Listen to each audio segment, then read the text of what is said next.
Good evening, Rachel. My father calls me Goose. You've been asking for this poem for a while, and I thought, after talking to you this afternoon, that I would give it to you for your vlog. Enjoy. My father calls me Goose.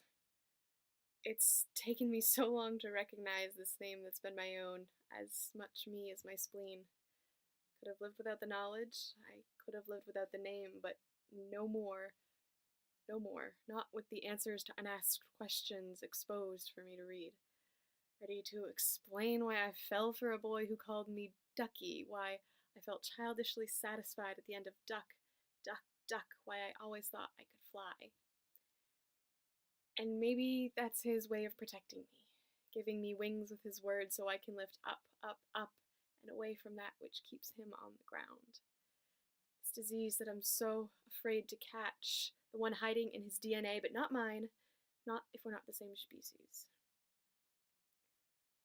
Oh, but we are. My father and I are two beans in a pot, hard-working, careful.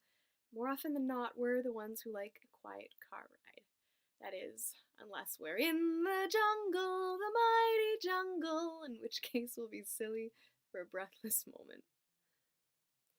My father's the one who filled my head with books and words and stillness and math and numbers and logic. He gave me a post-it note I kept for 10 years. Have a good day, love, Dad.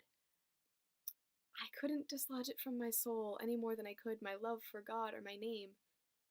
These two he gave me. And so, if life has more surprises in store, I'll shake the shackles of my worry loose, accept what he gives me with grace and strength and hope.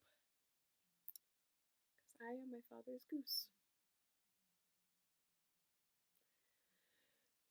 Yay, okay, it's over. I'm really nervous to put this on the internet. I know you love that poem, Rachel, and I'm so grateful that you love it, but I've noticed that there's more than one view on most of our videos, so I know that that means there's someone other than you watching. And they're the people I'm nervous about. Giving you this kind of gift is much more difficult than it was when I read it at Poetry Night at UNE, because then I knew everyone in the audience. I literally knew everyone in the audience. And I knew that they would be super supportive, and I have no idea what other people think. I don't want to come across as super self-conscious. I'm proud of that poem. It's probably the most honest thing I've written. But that doesn't mean that it's perfect. That doesn't mean that people shouldn't feel like their opinions matter to me as well. If my gift to Rachel and anyone else watching was this poem, then maybe your gift to me would be what you thought of it. Not in a way that falsely would boost my self-confidence or that would be, oh, I'm a friend and I should say a nice friend thing, but in an honest way that would make me feel like you've given me something as well. So, Rachel, there's your, why am I shaking my head? So Rachel, there's your poem. You're welcome. I had a whole nother vlog filmed, but when we were talking about the poem, I knew I just had to do that for today. So, enjoy.